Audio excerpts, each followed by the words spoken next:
Isaías capítulo 17. Oremos. Padre Celestial, te damos gracias por tu palabra y te damos gracias, Señor, que tenemos la oportunidad de escudriñarlo una vez más todos juntos, Señor. Pedimos como tu pueblo, colectivamente, pedimos que nos enseñes como iglesia las cosas que tienes para nosotros en esta noche y como individuos también, Señor, que tu Espíritu Santo hable a nuestras mentes, nuestros corazones, que infunda aliento de vida en cada uno de nosotros a través de las palabras que vamos a estudiar hoy. Así es que bendice a tu pueblo, Señor, en el nombre de Cristo Jesús. Y la iglesia dice, muy bien, estamos en el capítulo 17. Y en mi Biblia, en el capítulo 17, comenzando con el versículo 4, tiene un encabezado que dice juicio sobre Israel. Juicio sobre Israel. Si usted tiene una Biblia de estudio o su Biblia tiene ese tipo de encabezados y divisiones, puede ser que también diga juicio de Israel. Es importante esto y déjeme decirle por qué es importante. Porque Israel y su historia, a menudo lo que podemos ver en la historia de Israel es también la historia del peregrinaje del cristiano aquí en la tierra. Así como Israel fue rescatado de la esclavitud en Egipto, así el Señor nos rescató a nosotros como cristianos de nuestra esclavitud al pecado, ¿verdad? Así como Israel inmediatamente después de haber sido rescatados de su esclavitud en Egipto, se encontraron con el enemigo persiguiéndolos para tratar de detenerlos, para que no siguieran el camino que Dios les estaba trazando. Así también nosotros como cristianos, en cuanto el Señor nos hace libres del pecado, el enemigo viene y trata de atacarnos y de mantenernos en donde estamos para que no vayamos y sigamos el camino que Dios nos está trazando, ¿verdad? Así como el pueblo de Israel se encontró con el Mar Rojo, ¿verdad? Y Moisés, dirigido por el Señor, tuvo que levantar la vara para que el Mar Rojo se partiera. Así también nosotros como cristianos a veces nos encontramos con obstáculos, ¿verdad? Y Dios es el que nos ayuda a vencer esos obstáculos. Él es el que abre nuestro Mar Rojo, no nosotros. Porque no fue Moisés el que abrió el Mar Rojo, fue Dios el que abrió el Mar Rojo, ¿verdad? Así como los judíos anduvieron rondando errantes por 40 años en el desierto, así nosotros tenemos que vivir aquí en la tierra. A veces sentimos que no tenemos dirección, a veces nos falta dirección, a veces no pedimos dirección, etcétera, etcétera. Y así como los hebreos o los israelitas llegaron a la tierra prometida, así también el Señor nos lleva a nosotros a nuestra tierra prometida, que no es el cielo, no es el cielo. Nuestra tierra prometida es una tierra en la cual podemos entenderlo para las razones por las cuales Dios nos ha salvado y para las cuales Dios nos ha salvado. Y podemos entonces vivir en la bendición de ese conocimiento. Esa es nuestra tierra prometida. Sin embargo, así como los hebreos encontraron enemigos dentro de la tierra prometida, así nosotros también encontramos enemigos dentro de la tierra prometida, que constantemente nos atacan, que constantemente nos quieren detener, que constantemente nos quieren estorbar para que no vivamos la vida para la cual Dios nos salvó. Así como los enemigos de Israel querían estorbarles para que no vivieran la vida para la cual Dios los había salvado de Egipto. Entonces todo lo que vemos en la historia acerca de Israel, podemos de alguna manera nosotros usarlo para ilustrar ciertas etapas de nuestro caminar cristiano. Y es importante que veamos eso, porque aun cuando todo no sea completamente igual, de todas maneras, a través de lo que le pasa o de lo que le pasó a Israel, nosotros podemos también anticipar cosas que nos pudieran pasar a nosotros y podemos de alguna manera prepararnos, estar un poco preparados, más que ellos definitivamente, para hacer frente a esas situaciones, ¿verdad? Hablábamos el domingo de que a que mucho les dado, mucho se les requiere, ¿verdad? Los israelitas no tenían todas las escrituras como nosotros las tenemos, entonces nosotros tenemos una ventaja sobre ellos, porque nosotros sí las tenemos todas. Y si no las conocemos todas, no es porque el Señor no nos quiera dar el entendimiento o no nos quiera enseñar todo lo que tiene para enseñarnos. Es a menudo porque nosotros no nos damos a la tarea de conocerlas todas, ¿verdad? Entonces, al ver el encabezado juicio sobre Israel, inmediatamente vino a mi mente, si el Señor va a dictar un juicio sobre Israel, tiene que ser por una razón. Y si la historia de Israel de alguna manera ilustra nuestro peregrinar por esta tierra, quiere decir que tenemos nosotros que ver esa razón y tenemos que evitar esa razón en nuestras vidas o hacer lo contrario de lo que los israelitas hicieron, ¿verdad? Entonces, teniendo ya esos antecedentes, teniendo ese conocimiento de que todo lo que está escrito como dice Pablo, para nuestra amonestación, y que todo lo que ellos vivieron de alguna manera debe mostrarnos a nosotros tanto lo que debemos como lo que no debemos hacer. Vamos a leer o estudiar los siguientes versículos de este capítulo 17. Entonces, como vimos la semana pasada, dado que Siria y Efraín, así se le llamaba a Israel, al reino del norte, eran aliados o amigos muy cercanos, les dije que Dios está anunciando su juicio contra Efraín, o sea, contra Israel, al mismo tiempo que lo hace contra Siria. Quiere decir que lo que está pronunciando aquí contra Israel va a ser lo mismo que va a suceder con Siria, y lo mismo que sucedió con Siria es lo mismo que va a suceder con Israel. Entonces, podemos entender que en el versículo 4, cuando dice, cuando llegue ese día, disminuirá la gloria de Jacob y se enjutará su carne. Cuando llegue, ¿cuál día? Cuando llegue el día en el que el juicio de Dios caería sobre Jacob e Israel. Cuando llegue el día en el que finalmente Dios los va a disciplinar por el comportamiento o las cosas que han estado haciendo que no le complacen a Él. Lo repetimos muchas veces, que Dios al que ama, ¿qué? Lo disciplina, ¿verdad? Dios al que ama lo disciplina. Dios nos ama, nos recibe tal como somos, pero no nos deja como somos. Por eso nos dice que es necesario que nazcamos de nuevo. Si nos ama tal como somos, ¿por qué nos llama a nacer de nuevo? Si nos ama tal como somos, ¿por qué nos llama a cambiar ciertas cosas que hay en nuestra vida que son ofensivas para Él, que nos lastiman a nosotros, que por medio de ellas lastimamos a otros? Si nos ama tal como somos, no hay necesidad de cambiar nada, ¿no es cierto? Nos ama tal como somos, nos recibe tal como somos. Pero inmediatamente por medio de su Espíritu empieza el proceso de la santificación, en donde nacemos de nuevo y empezamos a ser transformados en nuevas criaturas. Porque es lo que dice Pablo en 2 Corintios 5:17, ¿verdad? De tal manera que el que está en Cristo, nueva criatura es, las cosas viejas pasaron, y aquí todas son hechas nuevas. Tenemos ese concepto bien aprendido, pero a veces me pregunto si tenemos ese concepto bien creído. Porque si somos criaturas nuevas, entonces vamos a dejar de pensar como pensábamos antes, de hablar como hablábamos antes, de hacer muchas de las cosas que hacíamos antes. Y creo que esa es la experiencia que todos y cada uno de nosotros hemos tenido. Hay muchas cosas que conforme va pasando el tiempo y vamos caminando con el Señor, vamos dejando atrás. Ya ni nos preocupan, ya ni son tentación para nosotros. Pero hay cosas que todavía venimos arrastrando. Y tenemos que dejar esas cosas atrás también, y lo podemos hacer con la ayuda de Dios. Entonces, en ese día, que es el día en el que el juicio de Dios caerá sobre Jacob e Israel, es lo que está hablando aquí. Ese día disminuirá la gloria de Jacob y se enjutará su carne.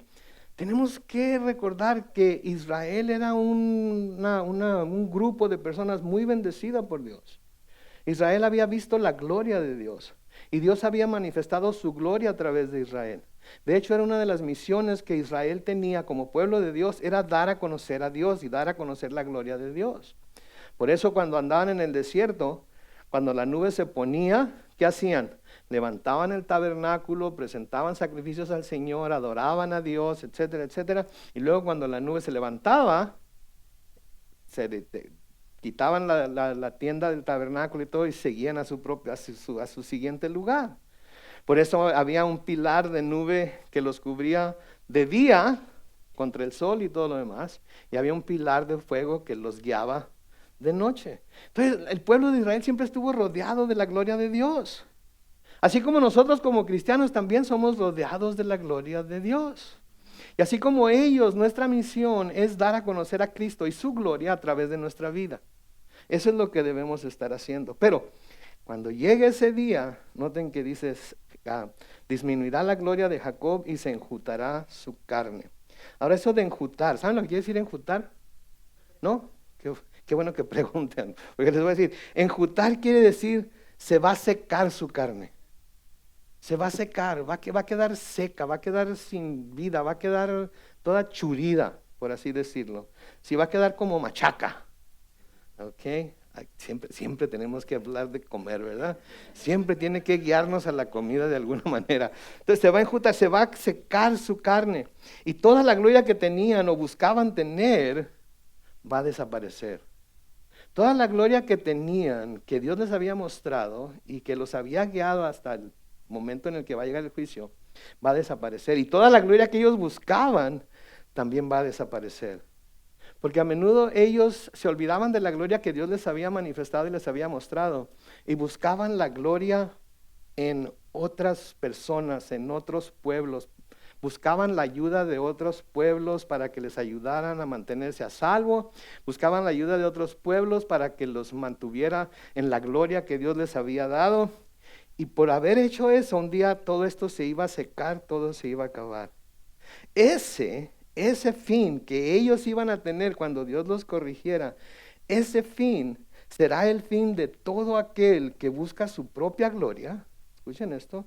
Será el fin de todo aquel que busca su propia gloria y desprecia la oferta de salvación que Dios hace a través de Jesucristo. Eso va a ser el fin de todo aquel que no quiera recibir, de todo aquel que no quiera creer, de todo aquel que no quiera someterse, de todo aquel que se mantenga en constante rebelión contra el Señor y el Señor les diga, ok, si eso es lo que quieres, eso es lo que vas a tener. Por el momento puede parecer que todo le está saliendo bien.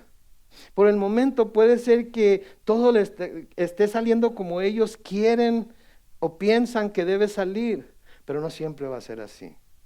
Va a llegar el día de rendir cuentas. Así como llegó el día para Israel de rendir cuentas de lo que ellos estaban haciendo, que ofendía al Señor, así va a llegar el día en el que todos nosotros debemos de rendir cuentas de lo que hicimos en nuestro cuerpo, sea bueno o sea malo. Y no nomás nosotros, todo el mundo. Obviamente que nosotros como cristianos vamos a llegar con nuestro abogado defensor por delante, ¿verdad? Porque Él es nuestro abogado, ¿sí? Pero los que no tengan a Cristo van a tener que llegar a defenderse por sí mismos. Y sabemos que no hay cosa que un ser humano pueda hacer para poder defenderse delante de un Dios santo, perfecto y bueno. Porque todos somos pecadores. ¿Sí? No hay bueno ni aún. Aquí todos se han descarriado como ovejas. Entonces cualquiera que quiera llegar delante de Dios y presentar sus justicias como la razón por la cual Dios debe dejarlos entrar en su gloria, Dios les va a decir, ¿saben qué? Ya sabían, se les dijo muchas veces que por su propio esfuerzo no iban a poder lograrlo, pero les di la única manera, el único camino por el cual podían ser salvos, que es mi Hijo Jesucristo. Porque como Él mismo dijo, yo soy el camino, yo soy la verdad, yo soy la vida, y nadie viene al Padre si no es por mí. Entonces, va a llegar el día en el que toda persona, todo pueblo, toda etnia, todo grupo va a tener que dar cuentas a Dios de lo que hizo, bueno o malo. Y aunque ahorita parezca ser que todo está saliendo bien, aunque ahorita parezca ser que todo está saliendo como la gente espera que salga y no sienten ningún temor ni ninguna preocupación, ¿sí? Va a llegar el día en el que no va a ser así. Va a llegar el día en el que no va a ser así. Quiero que miremos algunos pasajes para que ilustran este sentir y esta enseñanza. En el Salmo 37, los versículos 35 y 36. Salmo 37, versículos 35 y 36 dice, yo vi como el maligno era ¿qué? Enaltecido. Lo vi extenderse como ¿qué? Quédense ahí. Están leyendo lo que dijo el salmista. Yo vi al maligno que era enaltecido. Lo vi al laurel, lo vi extenderse como verde laurel. Todos conocen los laureles, ¿verdad? Son las matas anchas, así, hojas y flores muy, muy bonitas, ¿verdad? Pero se extienden mi nana tenía muchos laureles. Le encantaban los laureles. Y entonces lo que el salmista está diciendo, yo lo vi. Yo vi que era enaltecido, yo vi que le estaba yendo bien, yo lo vi extenderse como verde laurel. Versículo 36, ¿qué dice? Pero el tiempo pasó y él dejó de existir. Cuando lo busqué, ya había desaparecido. El tiempo pasó, él dejó de existir. Cuando lo busqué, ya había desaparecido. Entonces sí, el maligno a veces se ve como que todo le está yendo bien, ¿no es cierto? Y nosotros nos preguntamos, pero ¿por qué si es tan maligno? ¿Pero por qué si es tan pecador? ¿Pero por qué si parece ser que nunca le sale nada mal? Parece ser que todo le sale bien a pesar de todo lo que hace. Sí, quizás así se ve ahorita, pero no va a ser siempre así. No va a ser siempre así. Va a llegar el día en el que va a tener que rendir cuentas de lo que está haciendo. Y si no se ha arrepentido de la maldad que está cometiendo y no se ha acercado a Dios por medio de Jesucristo, le va a pasar lo mismo que nos está diciendo aquí el salmista. En el Salmo 92, versículos 6 y 7, noten lo que dice: la gente necia no lo sabe, la gente insensata no lo entiende. Quédense ahí. La gente necia no lo sabe, la gente insensata no lo entiende. Sí, la gente necia a veces se enoja tanto con Dios porque ve a alguien más malo que ellos que le va bien, ¿no es cierto? Quizás algunos de nosotros seamos ese tipo de personas. Nos enojamos tanto con Dios, Señor, decimos como David en los Salmos: Señor, rómpeles los dientes, dales de patadas. ¿Cómo es posible que les esté yendo a ellos tan bien, que ni te honran, ni te buscan, ni te aman, ni te siguen, ni han reconocido a Jesús como su Salvador? Y yo, que he hecho todo eso y más, mira nomás cómo me está yendo. Me está yendo como en feria. Ya no siento lo duro, sino lo tupido. ¿Qué no estás viendo, Señor? ¿Saben que cuando pensamos de esa forma, somos la gente necia que está hablando eso ahí el salmista? Somos la gente insensata que no entiende. Porque si conocemos a nuestro Dios, sabemos que tarde o temprano el maligno va a tener que dar cuentas. Y entonces lo que nosotros deberíamos de estar haciendo es diciéndole: va a llegar el día en el que vas a comparecer delante de Dios. ¿Y qué vas a hacer? ¿Qué vas a hacer cuando llegues delante de Él y veas que nada de lo que has hecho, nada de lo que crees que estaba tan bien, está bien, y tengas que recibir tu justo merecido? ¿Sí? En el versículo 7 noten lo que dice: si los impíos brotan como la hierba y todos los inicuos prosperan, es para ser destruidos para siempre. Entonces, ¿quién quiere brotar como la hierba y quién quiere prosperar? ¿Verdad? Si es lo que Dios tiene para nosotros, gloria a Dios. Pero si no es lo que Dios tiene para nosotros, entonces no lo quiero. ¿Sí? Especialmente si no estoy viviendo de una manera en la que honra a Dios. Porque el que no honra a Dios, eso es lo que se le llama impío. Y a veces los impíos brotan como la hierba. ¿Toda la hierba es buena? Hay hierba que sale por todos lados y por más que trata de quitarla uno, de matarla, de secarla, le echa de todo tipo de químicos y las corta. ¿Y qué sucede? Llueve en primavera, ¿y qué sucede? Ahí viene el hierberío otra vez. Yo no puedo mi pasto, yo puedo mis hierbas. ¿Ok? Porque no puedo mantener el pasto limpio de hierbas. ¿Sí?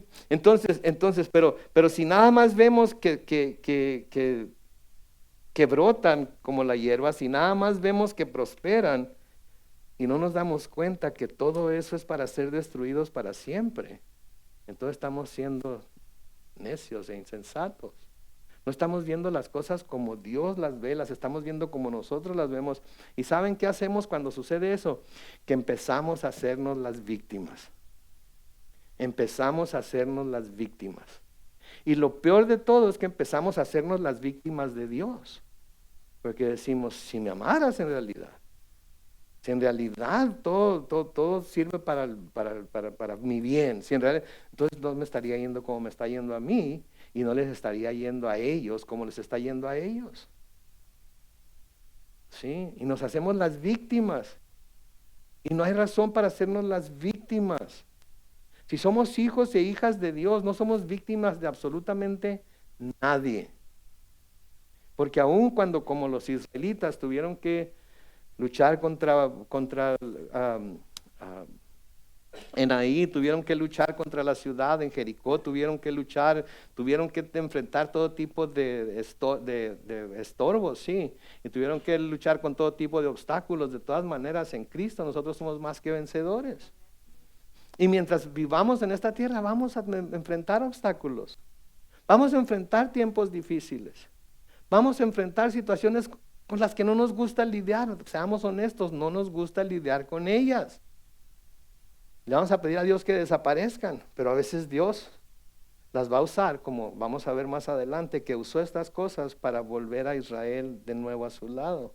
En el Nuevo Testamento vemos en Primera de Pedro capítulo 1, los versículos 24 y 25, Primera de Pedro capítulo 1, versículos 24 y 25, porque todo hombre es como la hierba y toda su gloria es como una flor. La hierba se seca y la flor se marchita, pero la palabra del Señor permanece para siempre. Estas son las buenas noticias que les han anunciado. Entonces no se preocupen por los malos, no se preocupen por los que les está yendo bien a pesar de lo malo que son. No se claven en esas cosas, no se lamenten por ello. Piensen, sí, que el hombre es como la hierba. El ser humano es como y creyente o no creyente, todos somos como la hierba. Ahorita estamos aquí y mañana nos secamos y nos morimos y se acabó todo. Y no van a pasar ni 3, 4 horas después de que nos entierren, que ya van a dejar de hablar de nosotros bien o mal y todo el mundo se va a poner a comer y a chistosear y a reírse y etcétera, etcétera. Y a nosotros nos van a, ¿sí? Entonces, no seamos necios. Todo hombre es como la hierba. La gloria, por más grande que sea, es como la flor. La hierba se seca, la flor se marchita. Pero una cosa sí podemos contar, con que la palabra del Señor permanece para siempre. Y noten, estas son las buenas noticias que les han anunciado, se les han anunciado. Entonces la palabra del Señor, ¿qué tiene que ver con eso? Que la palabra del Señor nos dice que vamos a vivir para siempre.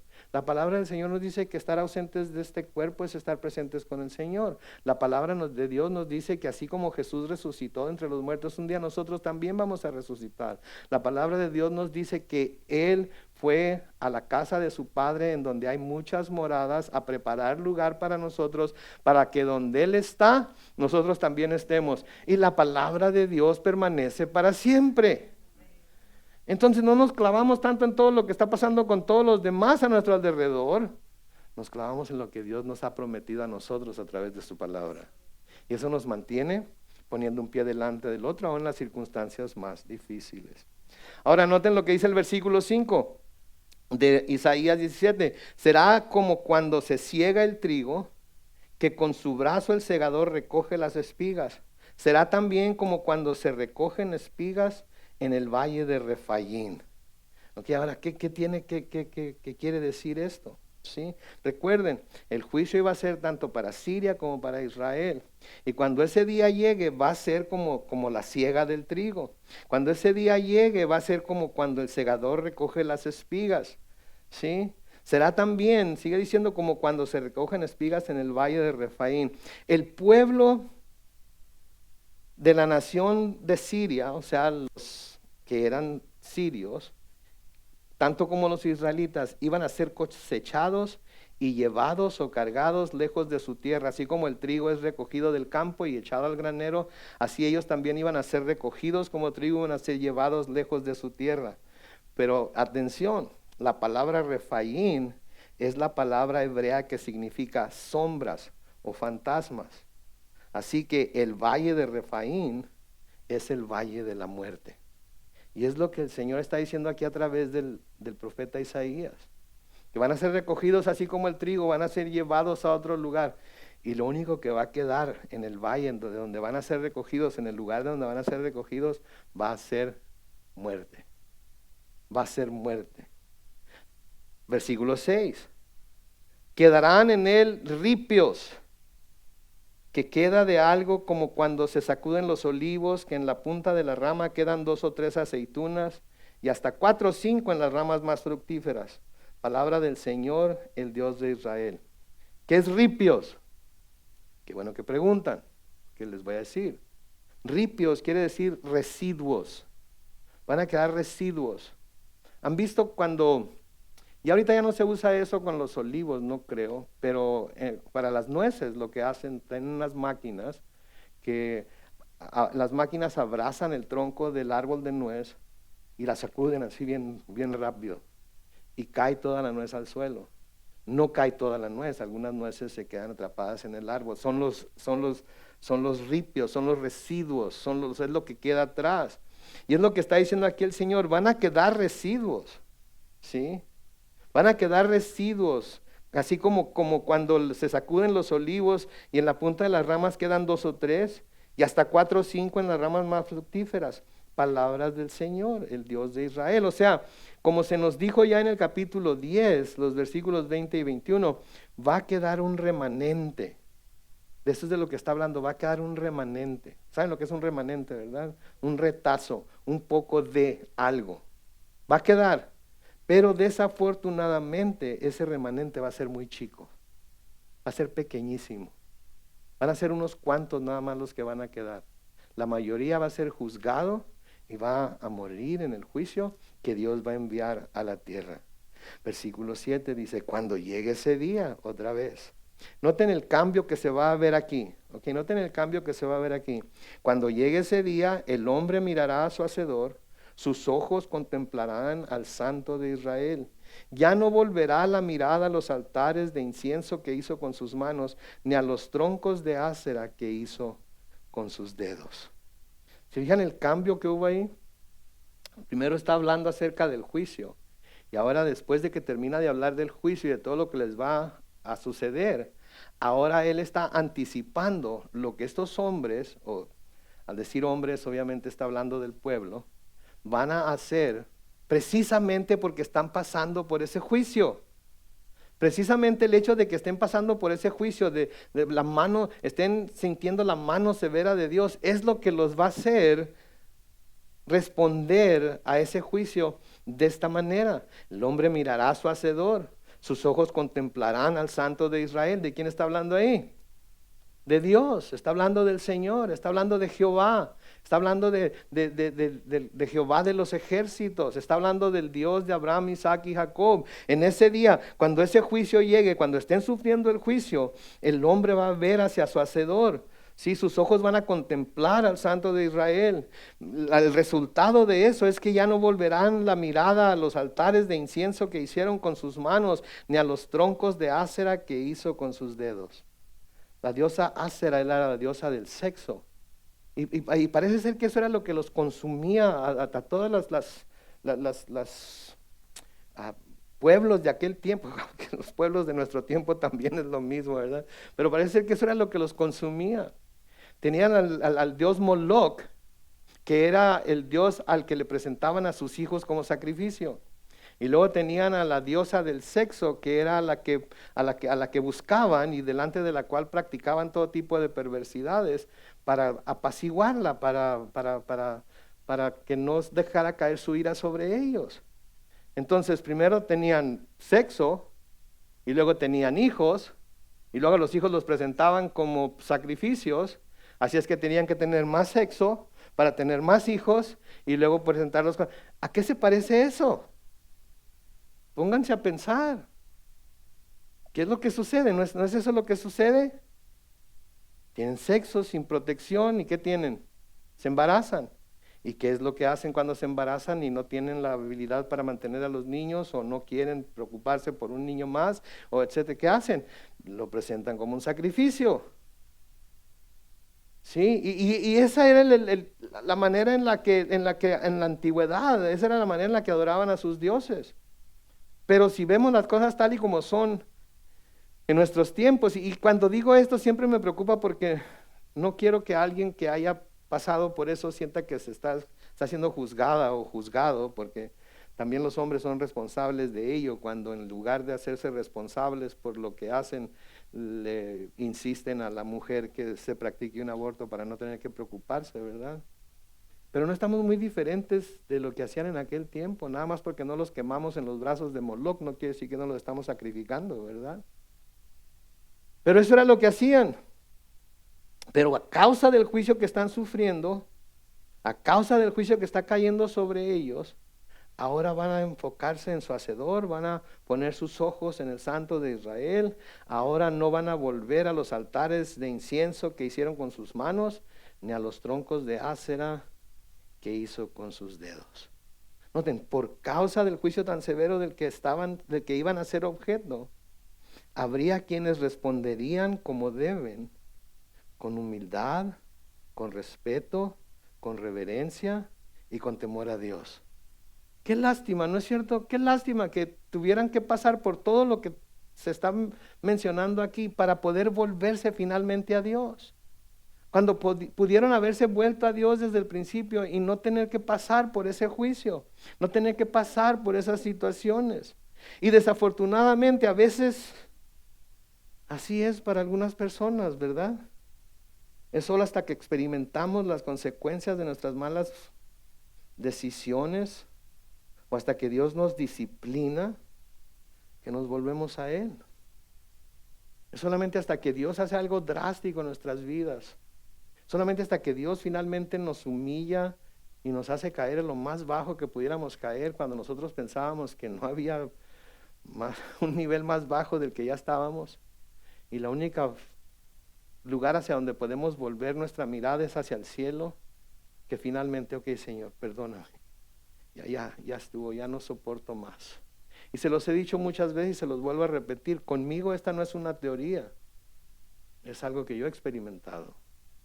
En el que yo le di la espalda a Dios, que por más que mi mamá me decía, mira Carlos Manuel, que la iglesia, que tu papá, que tu abuelo, que esto y que el otro, hasta me trataba de convencer de que fuera a la iglesia diciendo que había muchachas muy bonitas en la iglesia, que a lo mejor ahí encontraba una esposa o algo.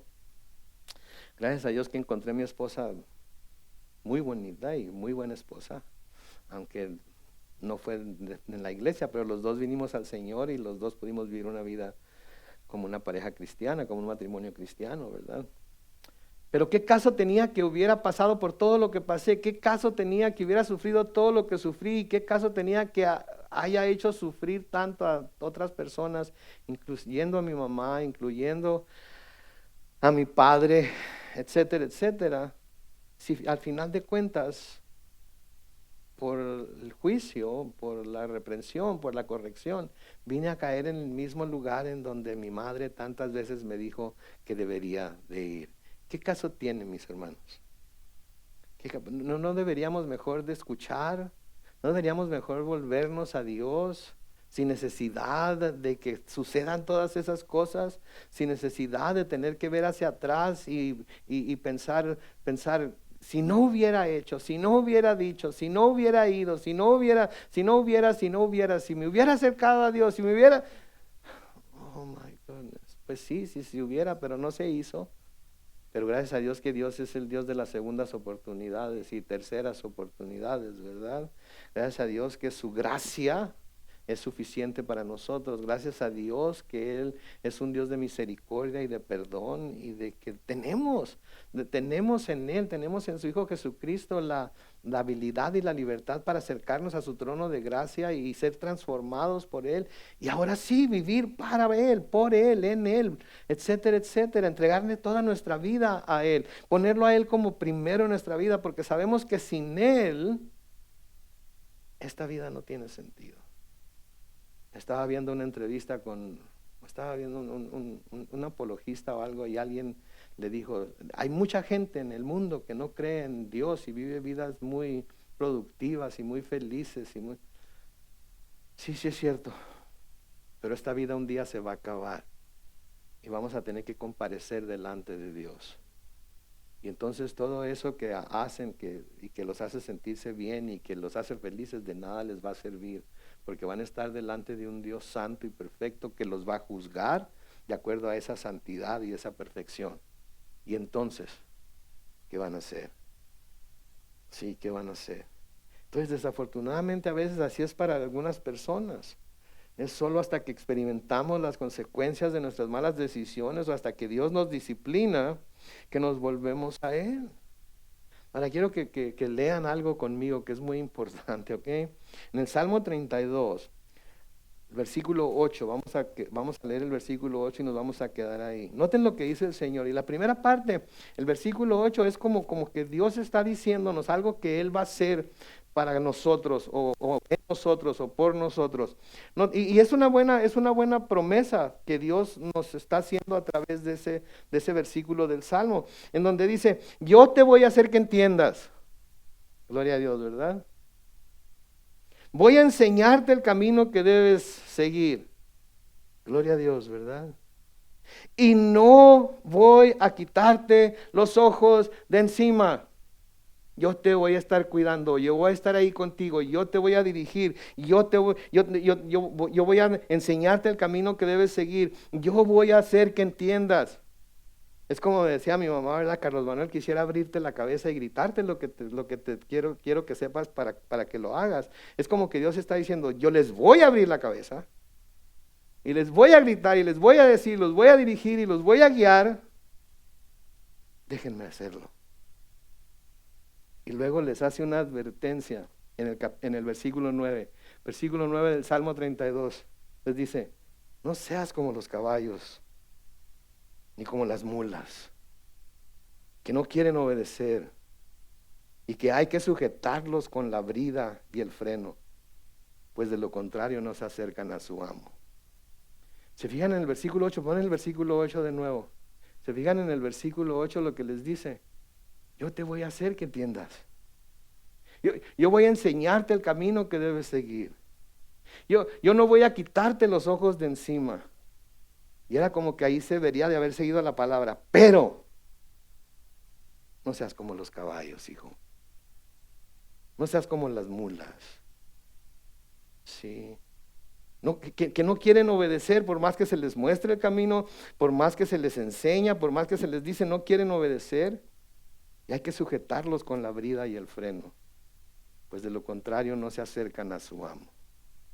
Es como que Dios está diciendo, que yo les voy a enseñar todo, yo les voy a decir todo, yo los voy a guiar en todo, pero tienen que estar cerca de mí. Y si no, voy a tener que hacer lo que se hace con los caballos. Les voy a tener que poner el bridón, les voy a tener que poner el freno y los voy a tener que jalar a fuerzas. Y esa es la disciplina que a veces Dios usa en nosotros como la rienda, como el freno para jalarnos y acercarnos a Él. Y Él no quiere acercarnos a Él para castigarnos, Él quiere acercarnos a Él para que veamos su santidad y veamos nuestra pecaminosidad y reconozcamos que necesitamos su gracia y su misericordia y digamos, ok, Señor, aquí estoy. Y que no tenga que forzarnos a hacer aquello que en realidad nos está pidiendo que hagamos. ¿Para el bien de quién? ¿Para el bien de Él? ¿Para el bien de quién? Para nuestro propio bien. Para que cumpliendo su voluntad no tengamos que sufrir la reprensión y la corrección de Dios. Porque la mano de Dios es pesada cuando la pone Él sobre uno. ¿Sí? El Señor habla en el Salmo para instruir a su pueblo, para exhortarlo a no ser como un caballo que no va a donde el jinete quiere que vaya. Tiene que ser disciplinado porque es testarudo. Testarudo, la palabra, ¿saben lo que quiere decir la palabra testarudo? La palabra testa quiere decir cabeza en italiano. Testa es la cabeza. Rudo quiere decir dura. Entonces cuando alguien es testarudo es que ok, sí están aprendiendo mucho entonces. Entonces cuando el Señor nos está diciendo claramente lo que debemos hacer, cuando el Señor nos está advirtiendo claramente lo que puede pasar si no le obedecemos, entonces ¿qué estamos haciendo? Cabezas duras. Y porque nos ama, no nos va a dejar que nos perdamos, al menos que en realidad eso sea lo que queremos. Si es necesario nos va a poner un freno, si es necesario nos va a poner una rienda, si es necesario nos va a tratar como al caballo, como a la mula y nos va a decir, hazte para acá porque te conviene estar aquí conmigo. Y no es porque nos quiere hacer daño, es porque nos quiere hacer bien. ¿Sí? Dios no quiere amordazar o refrenar a su pueblo como a un caballo. Él espera que sus siervos le respondan con prontitud por su propia voluntad, que finalmente será para su propio beneficio. Finalmente será para su propio beneficio. Entonces Él no quiere hacer esto. Por eso les dice, no sean como el caballo y como la mula. Él espera de nosotros por haber sido salvos por medio de la sangre de Cristo, por haber sido llamados y nosotros haber reconocido que por la sangre de Cristo ahora somos salvos y somos hijos de Dios. Él espera que como hijos respondamos a su llamado y a su corrección con prontitud, por nuestra propia voluntad, porque finalmente va a ser para nuestro propio beneficio el caminar con Dios. Aunque a veces nos resulte difícil. ¿Se acuerdan? Les dije que teníamos que memorizarnos algo que ya leímos en Isaías. En Isaías capítulo 1, los versículos 18 al 20. El Señor dice, vengan ahora y pongamos las cosas en claro. Si sus pecados son como la grana, se pondrán blancos como la nieve. Si son rojos como el carmesí, se pondrán blancos como la lana. Versículo 19. Si ustedes, ¿qué? Y comerán de lo mejor de la tierra. Pero si no quieren y son rebeldes, ¿qué? Si no quieren, vamos a sufrir las consecuencias. Por eso el Señor, amorosa, tranquilamente, vengan ahora. Vamos a poner las cosas en claro. Vamos a poner las cuentas claras y el chocolate espeso, como dice mi mamá. Pueden hablar con toda franqueza. ¿Ustedes creen que Dios no sabe los malos pensamientos que tienen? ¿Ustedes creen que Dios no sabe las malas acciones que han cometido esta semana, apenas entre domingo y martes? ¿Ustedes creen que Dios no sabía los pecados que íbamos a cometer cada uno de nosotros cuando el Señor Jesucristo murió por nuestros pecados? Sin embargo, de todas maneras envió a su Hijo a morir por nuestros pecados, ¿verdad? Entonces, ¿por qué insistimos en escondernos de Él? ¿Por qué insistimos en no ir con Él y poner las cuentas en claro? Poner las cosas en claro. ¿Por qué decidimos arrastrar con ellas y cargarlas sobre nuestros propios hombros cuando podemos dejarlas a los pies de Cristo y ser salvos de ello? Noten también que dice, no volverá la mirada a los altares de incienso que hizo con sus manos, ni a los troncos de Ásera que hizo con sus dedos. Uno de los propósitos de Dios en el juicio es el apartar el enfoque de su pueblo, que en el Nuevo Testamento somos nosotros, de los ídolos y las cosas en las que lo ponen o lo ponemos. Apartar su confianza de las cosas del mundo y ponerlas de nuevo en Él. ¿Sí? Ese es parte del propósito del juicio de Dios, de la corrección de Dios, de la disciplina de Dios.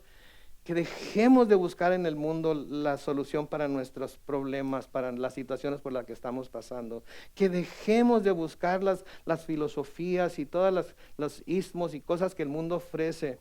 Y que nos volvamos a Él, a buscar en Él la solución a nuestros problemas.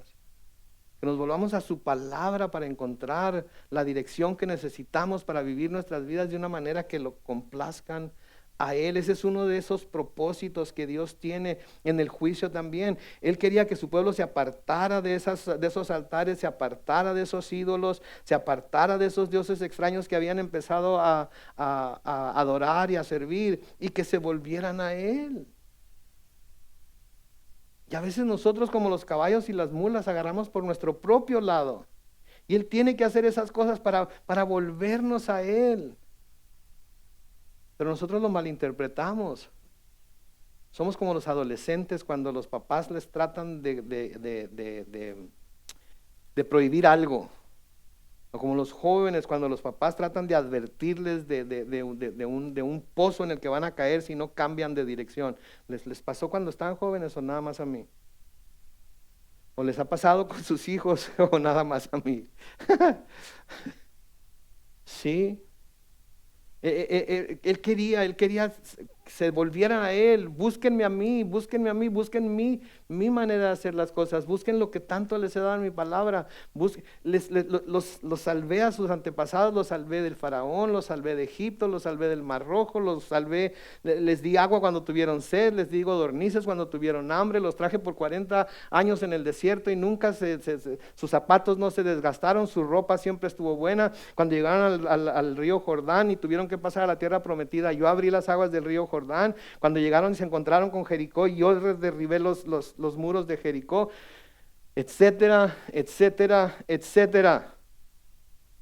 Sin embargo, los judíos, los hebreos, de todas maneras, ahí andaban buscándole por otro lado. ¿Por qué? Por testarudos, cabezas no duras, huecas. Pero los juzgamos a ellos, pero ¿y nosotros? Es muy fácil verlos a ellos, qué bárbaro estos judíos, qué brutos, qué bárbaro.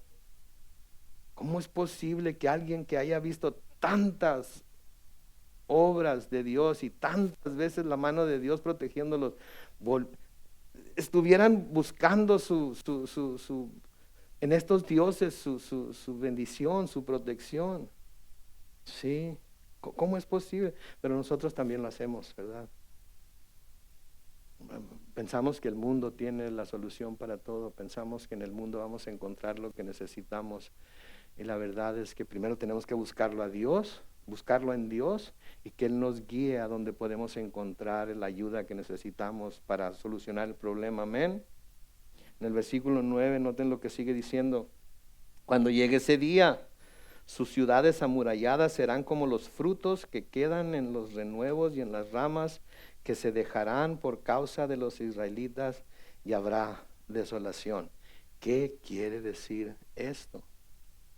Cuando los israelitas llegaron a la tierra de Canaán, muchos años antes, las ciudades fuertes de la región fueron abandonadas por sus habitantes. ¿Se acuerdan? Se han leído el libro de Jueces, etcétera, etcétera. Fueron el libro de Josué.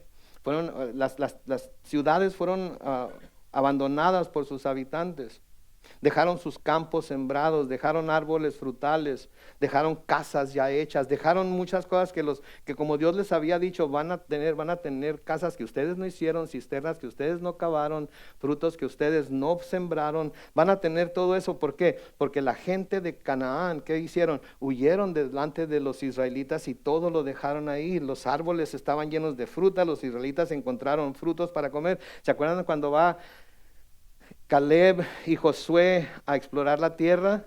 ¿Se acuerdan que vuelven con un racimo de uvas que estaban tan grandes las uvas que tenían que traerlas en una vara?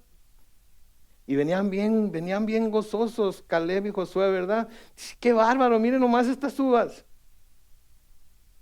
Sí, ellos vinieron bien contentos, pero los otros espías, ¿qué dijeron? No, hombre, hay gigantes, nos van a matar a nuestras esposas y a nuestros hijos, nos van a comer vivos. ¿Y qué les dicen Caleb y Josué? Son nuestro pan, los embarramos de mantequilla y nos los echamos de volada. Pero no quisieron. ¿Y qué hizo Dios? No los dejó entrar. No los dejó entrar. Mis hermanos, ¿qué nos dice esto a nosotros? Dios tiene una tierra de bendiciones abundantes para nosotros. Pero a veces vemos las cosas con nuestros propios ojos y no vemos las cosas como Dios las ve. Y en lugar de recibir las bendiciones de la tierra que podemos conquistar, nos asustamos, nos da miedo, nos da temor de agarrarnos de la mano de Dios y luchar contra los enemigos que nos quisieran evitar recibir esas bendiciones. ¿Qué son qué? Satanás, el pecado y el mundo. ¿Sí? Y nos llenamos tanto de temor que no somos capaces de obtener esas bendiciones. Tenemos que ser como Caleb y Josué. Tenemos que ser como Caleb y Josué, ver las promesas de nuestro Dios y decir, el Señor nos va a dar esas promesas, vamos, son nuestro pan. Entonces, cuando los israelitas llegaron a la tierra de Canaán, muchos años antes, como ya les dije, Ellos encontraron que en esa región los habitantes de las tierras habían abandonado sus tierras y en los árboles frutales los israelitas encontraron fruto para comer. Pero ahora la situación ha cambiado. Y las mismas ciudades en las cuales ellos entraron y recibieron toda esa abundancia, ahora esas son las mismas ciudades que ahora iban a ser abandonadas por los israelitas. Ahora iban a ser abandonadas por los israelitas. Así como las tierras habían sido abandonadas por los cananitas y ellos llegaron y cosecharon los beneficios de que ellos hubieran ido, ahora va a ser al revés. Los israelitas son los que van a ser llevados y otras personas van a comerse lo que ellos sembraron. Otras personas van a disfrutar lo que ellos habían construido. ¿Sí? Entonces ahora ellos iban a ser los que iban a dejar esas ciudades abandonadas. Las mismas que encontraron ahora por el juicio de Dios las van a dejar abandonadas. Mis hermanos, por favor, aprendamos de la experiencia de los israelitas. Aprendamos de la experiencia de los israelitas y no seamos como ellos. Volvámonos a Dios. Si nos hemos apartado de Dios, volvámonos a Él, volvámonos a sus caminos, escudriñemos su palabra, vivamos siempre bajo la sombra de su Espíritu Santo, dirigidos por la palabra de Dios, porque es lámpara a nuestros pies y lumbrera a nuestro camino. ¿Sí? ¿Y por qué? ¿Cuál fue la razón de que ahora iba a ser lo que sucediera con Israel? ¿Qué es lo que habían hecho? Versículo 10. Ahí nos da la razón muy clara en el versículo 10. Y es que tú te olvidaste del Dios de tu salvación. No te acordaste de la roca de tu refugio. Por eso sembrarás plantas hermosas y plantarás sarmientos extraños. ¿Qué? Porque te has olvidado del Dios de tu salvación. Sí, se nos olvida que Dios fue el que nos salvó, y si Dios es el que nos salvó, Él es el que nos va a llevar a esas tierras en las que podamos comer tranquilamente, a los pastos verdes, a las aguas mansas. Si empezamos a buscar en el mundo esas cosas que creemos que nos van a traer paz, que creemos que nos van a traer satisfacción, y nos olvidamos del Dios de nuestra salvación, del que a ellos los había sacado de Egipto y de que a nosotros nos ha librado de una vida de pecado. ¿Sí? Se habían olvidado del Dios que tanto había hecho por ellos. Y les digo una cosa, lo peor de todo no es Chihuahua, Dios mío, por favor. No es tanto que se hayan olvidado, que eso es sumamente malo. Pero Él se los advirtió. Él se los advirtió. Y nosotros también estamos advertidos de ello. Nosotros también estamos advertidos de ello. Porque olvidarse de Dios es muy posible. Es muy posible, inclusive para nosotros. Es más, podría decir más para nosotros que tenemos tantos recursos al alcance de nuestra mano para hacer uso de ellos antes de buscar obtener y usar los recursos que Dios tiene para nosotros. ¿Sí me explico? Para nosotros es más fácil todavía, pero a ellos se les advirtió que esto era muy posible, y esto es posible para nosotros también. ¿Y saben cuándo es más posible que esto nos suceda a nosotros? Cuando todo está yendo bien, cuando todo está prosperando en nuestras vidas, cuando no hay ninguna enfermedad, ninguna razón para preocuparnos, cuando todo parece estar bien chilaquil. Les digo, siempre la comida tiene su lugar dentro del estudio bíblico también. Creemos que todo está re bien en nuestras vidas. Nuestros hijos están bien, nuestro cónyuge está bien, la casa está bien, no tenemos ningún problema, los carros no se nos han descompuesto, etcétera, etcétera, etcétera, etcétera. Fuimos a que nos cortaran el pelo y nos lo dejaron como nos gusta.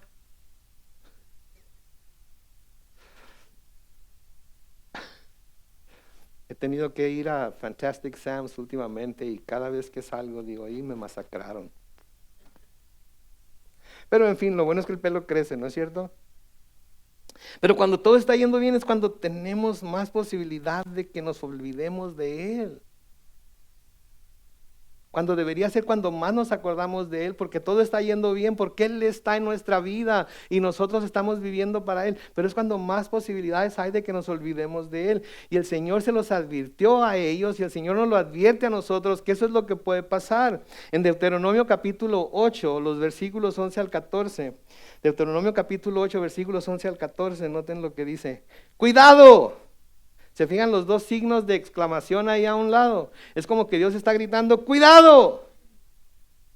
No vayas a olvidarte del Señor tu Dios, ni de cumplir sus mandamientos, sus decretos y sus estatutos que hoy te ordeno cumplir.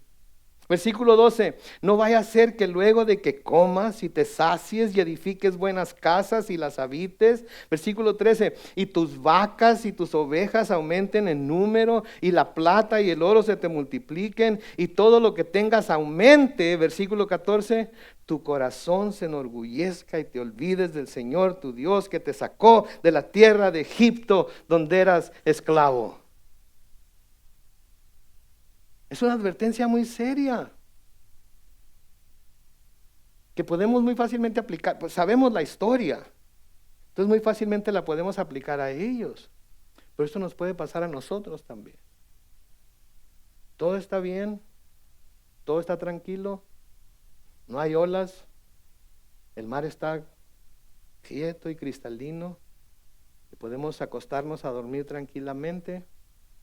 Nos olvidamos que la única razón por la que todo está como está es porque la mano de Dios está sobre nosotros. Y nos olvidamos al grado de que dejamos de honrarlo. Nos olvidamos al grado de que dejamos de servirlo. Nos olvidamos al grado de que se convierte en una opción más para nosotros entre un sinnúmero de opciones. Cuando, mis hermanos, para el cristiano Él es la única opción. Sin Él no hay nada. No podemos esperar nada perdurable, eterno, si no es de la mano de Él. Cuando Dios llama a su pueblo al arrepentimiento, en uno de esos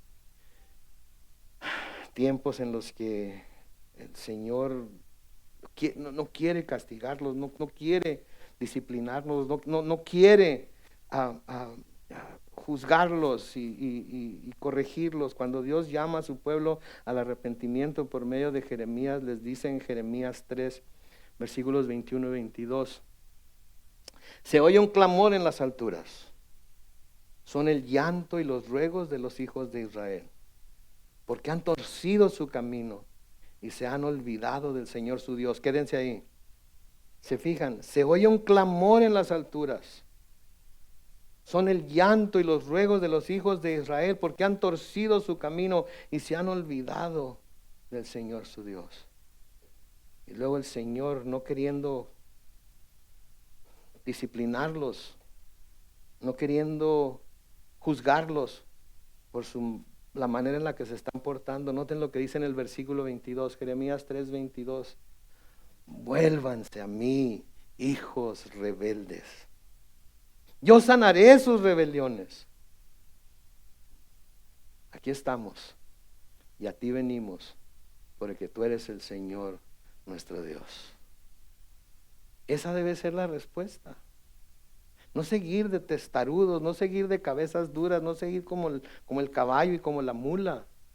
Si el Señor está poniendo estorbos en nuestro camino, es porque quiere que prestemos atención. Porque hay algo ahí que puede causarnos un daño y quiere que lo dejemos en lugar de ir detrás de ello y tengamos que sufrir las peores consecuencias más tarde. A veces lo primero que tenemos que dejar para poder volvernos a Dios es lo que más queremos retener. A veces lo primero, ¿escucharon eso? A veces lo primero que tenemos que dejar para volvernos a Dios es lo que con tantas fuerzas, con tanta pasión queremos retener. Porque nuestra pasión por esa cosa está cegando todo lo demás. Nuestro afán por conseguirlo está nublando nuestra vista, está empañando nuestro corazón, está empañando nuestro cerebro. Y lo único que podemos ver es lo que queremos y no nos importa cuál pudiera ser la consecuencia final de eso y no lo soltamos porque eso es lo que yo quiero. Y a veces eso que es lo que yo quiero tenemos que soltarlo si queremos volvernos a Dios. De nuevo el versículo 10 de Isaías 17. Y es que tú te olvidaste del Dios de tu salvación, no te acordaste de la roca de tu refugio. Por eso sembrarás plantas hermosas y plantarás sarmientos extraños. Cuando las plantes harás que crezcan y que su simiente brote en la mañana.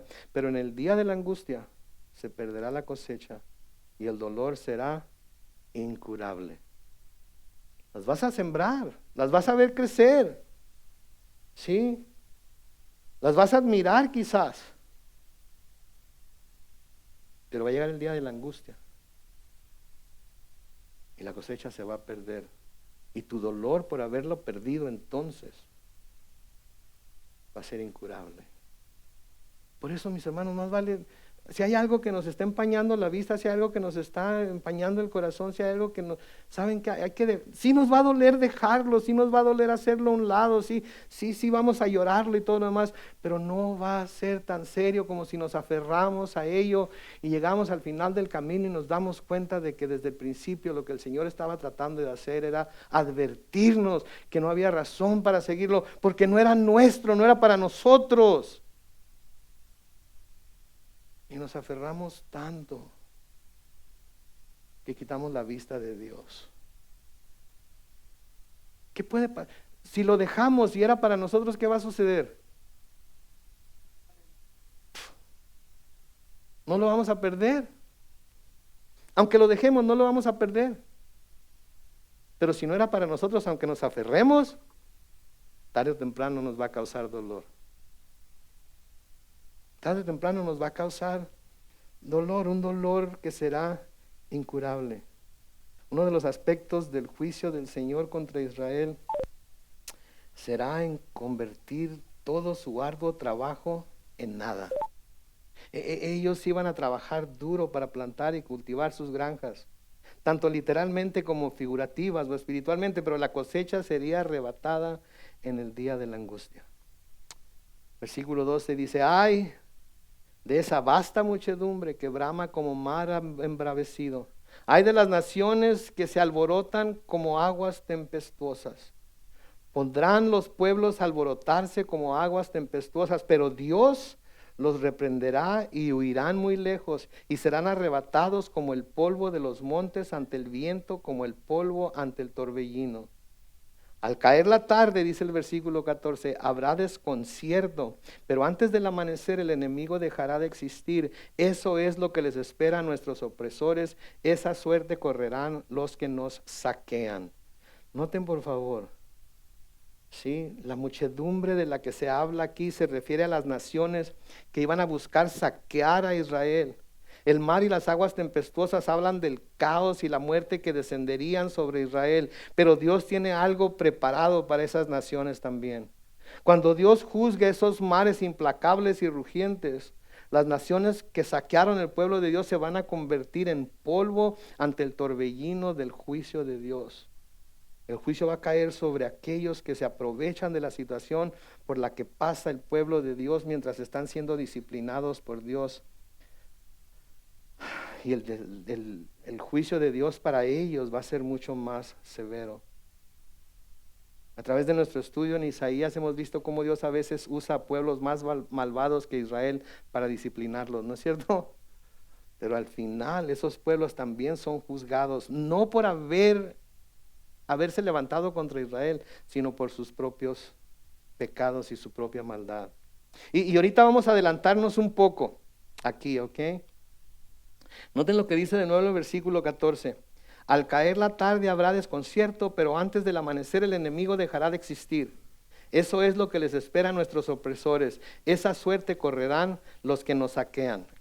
Aquí Isaías está diciendo que va a haber naciones que nos van a venir y nos van a saquear, pero les va a ir muy mal. Y vamos a adelantarnos un poco aquí, vamos a ver el cumplimiento de lo que se está profetizando en este último versículo. Vamos a volver a abordar el tema cuando lleguemos a este pasaje, pero cuando Asiria, finalmente venga contra Israel, venga a querer conquistar al pueblo de Dios. Vean ahí en su Biblia, en Isaías capítulo 37, busquen Isaías capítulo 37. Isaías capítulo 37. Y con este pasaje vamos a terminar porque ya se nos acabó el tiempo. Pero Isaías capítulo 37, vamos a leer los versículos 35 al 37. ¿Ya lo encontraron? Isaías 37, 35 al 37 dice: yo ampararé a esta ciudad y la pondré a salvo. Lo haré por mí mismo y por mi siervo David. Noten, no lo voy a hacer porque ustedes lo merezcan, lo voy a hacer por mí mismo, porque yo he puesto mi nombre sobre esta ciudad y porque fue la promesa que le hice a mi siervo David. Versículo 36, el ángel del Señor salió entonces y mató a 185,000 hombres en el campamento de los asirios. Y al día siguiente, cuando se levantaron, todo el campamento estaba cubierto de cadáveres. Entonces Sanaquerib, el rey de Asiria, se fue de ahí y se quedó a vivir en Nínive. ¿Se veían lo que el Señor había profetizado a través de Isaías en el versículo 14 del capítulo 17? Aquí vemos su cumplimiento. Asiria había venido a atacar a Jerusalén, pero Jerusalén era la ciudad de Dios. Jerusalén, y Dios le había prometido a David que él iba a mantener siempre esa ciudad. Y cuando vienen para atacarlos y acampan a un lado de la ciudad, ¿qué hace el Señor? Manda su ángel. ¿Y qué hace un solo ángel? ¿Qué hace el ángel del Señor? Mata ¿cuántos? 185,000. ¿Se acuerdan cuando el Señor dijo que no saben que yo podría llamar a una legión de ángeles? ¿Saben de cuánto consiste una legión? 1,000 ángeles. Si un ángel pudo matar 185,000, ¿se imaginan lo que podrán hacer 1,000 ángeles? Nuestro Dios es asombroso, mis hermanos. Es un Dios asombroso. Y el hecho de que no lo merecían, pero Él los va a salvar por amor de su nombre, por la promesa que le hizo a David. Dios le ha prometido a nuestro Señor Jesucristo que de los que estemos en su mano no va a perder ¿cuántos? Ninguno. Si pudo cumplir con esto, si pudo cumplirle a David la promesa que le hizo a pesar de que no lo merecía, ¿ustedes creen que no va a cumplirle la promesa a su Hijo Jesucristo en cuanto a mantenernos seguros en sus manos? Mis hermanos, servimos a un Dios admirable. Servimos a un Dios todopoderoso, servimos a un Dios que nos amó tanto que dio a su Hijo Jesucristo para que al nosotros creer en Él no perezcamos, sino que tengamos vida eterna. Y está preparando un lugar. Y si está preparando un lugar, va a venir por nosotros. Para que donde Él esté, nosotros también estemos. Oremos. Padre Celestial, te damos gracias, Señor, por tu palabra. Te damos gracias, Dios, por el estudio de esta noche. Te damos gracias, Señor, porque, Padre Santo, no dejas de enseñarnos lo maravilloso que eres. Gracias, Dios, por hablarnos de esta manera. Gracias por presentarnos estas historias de tu pueblo, Señor, que tanto asemejan nuestro caminar contigo a través de nuestro peregrinar por esta tierra. Ayúdanos a aprender de ellos, Señor, las cosas que debemos y las cosas que no debemos hacer. Ayúdanos, Señor, a ver las veces que los disciplinaste a ellos y las razones por las que los disciplinaste, para que nosotros no tengamos que pasar por esas mismas experiencias. Señor, como tu pueblo nos ponemos en tus manos. Y te pedimos, Señor, que nos ayudes a ver las cosas con claridad.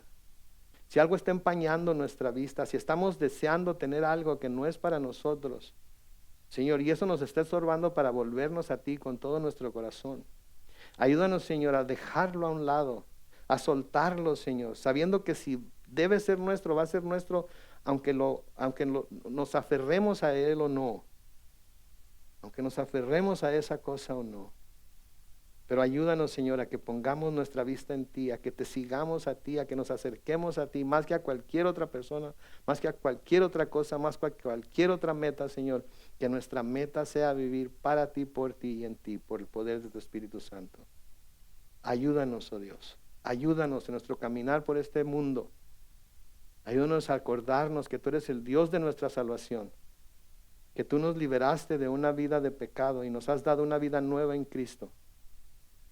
Que ahora solo tenemos que, Padre Santo, vivir de acuerdo a tu palabra para poder recibir todas las bendiciones que en ella nos prometes. Si nos hemos desbalagado por una razón u otra, Señor, ayúdanos a volver a tomar el camino correcto.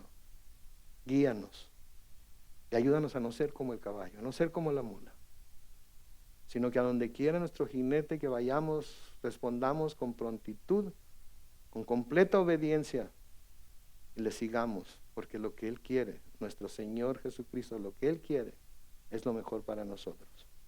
Bendecimos tu nombre, en el nombre glorioso de Cristo Jesús. Y la iglesia dice, amén y amén.